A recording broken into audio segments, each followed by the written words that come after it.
So, welcome to the next episode of Tech Tuesday. All right. So, we are going to go in a bit more depth with this episode. We have one of our guys from the back, Vic.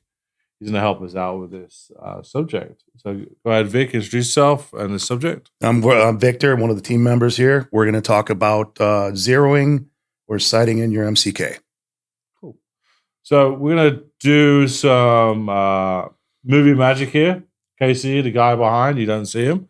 He's going to do some editing and stuff and throw some images from the range throughout the segment, okay? So hopefully you can follow along. So we're going to start off with the fundamentals of shooting, okay? So what we're going to talk about today isn't gospel. This is just what we've built in the last 2-3 years of our experience with the MCK, and hopefully it will give you some pointers and tips moving forward to help you have a better experience with the MCK products. I'll let Vic cover some of the basics. So whether you're shooting a rifle or a handgun, you still want to use the principles of marksmanship: stance, grip, sight alignment, sight picture, trigger finger control, breath control. Nothing changes on that. The only difference is the techniques that we're going to cover that we suggest would make shooting an MCK easier. It is not the same as shooting a rifle, and it's not exactly the same as shooting a gun. It's kind of like in between. Yeah, so we see this, and you'll see this in a video shortly. It's very similar to how you shoot a shotgun. So when you shoot a 12 gauge, and those that are ex-military, you know this as well. When you run a 12 gauge all day, you don't want to walk away with a big bruise. So what we get taught is to rest the stock in the shoulder, and you're going to push out with your gripping hand or your trigger hand, and then your supporting hand is going to pull back in together.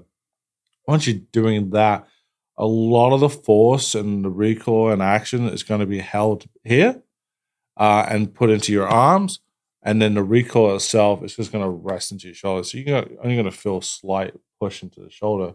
And the same principle with the MCK. And the reason why we say it is because the MCK, again, it's a gun. It's a handgun. It's a handgun. And it's in a kit. So if you're going to have the same function issues as a handgun would have.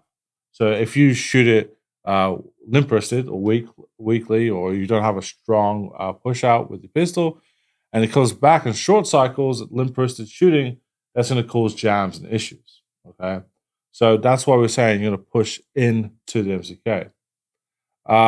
When it comes to other elements of this, we hear about the accuracy of the MCK. The accuracy of the MCK it improves your shooting. It's a stability platform. Okay, you hear one of our previous counterparts, Aaron Suzo, talk about this quite often. Yeah, shooting stability platform. Yeah. So with that, put that in mind. Instead of having two hands on the pistol pushing out, you're now going to have one hand on the pistol and then one a little bit more forward. Okay. So when you push out now, you push in and rest that shoulder in with the stock, then you should have a little bit more tighter groups at longer range. All right. So other factors to put in mind as well, we're going to just discuss further on, is high overbore. But again, we'll discuss that shortly. So is there anything else you want to put into this, Vic? No, again, high firm pistol grip, no different than shooting, your handgun. Again, the biggest mistake we've seen shooters do is they assume, hey, my gun's in the kit, it's secured in the kit, and they want to shoot it like a rifle, where they're pulling with their support hand and also pulling on the pistol grip.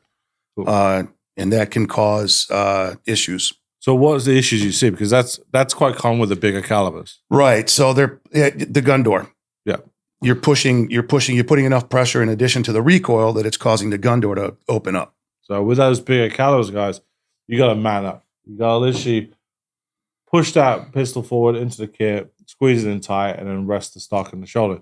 You're not going to pinch it in like a rifle. Otherwise, that gun door will pop open on some models. As a guideline, when I used to teach regularly, we talk about a high firm pistol grip. What I would do is I'd have the students grab the pistol by the hand grip, finger off the trigger. I'd tell them squeeze as hard as you can until your hand starts to shake. I said, that's a convulsive grip. Mhm. Is it too much? Now back off just enough so the shaking stops, but maintain that strong grip. And that's where you want to be. And that's the ideal gripping. Okay. So it's like you was a gunny you said with you don't want to grip it too tight and grip it too loose.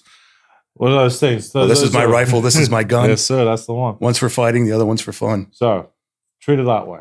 All right. So all right, we're gonna jump into the next part. So we're gonna go to the range. With the range, you're gonna see me doing a shooting stance. All right. And this is what we recommend. Okay. You might have something that's far better. And if you do, please don't hesitate to tell us. And we're always willing to learn ourselves as well.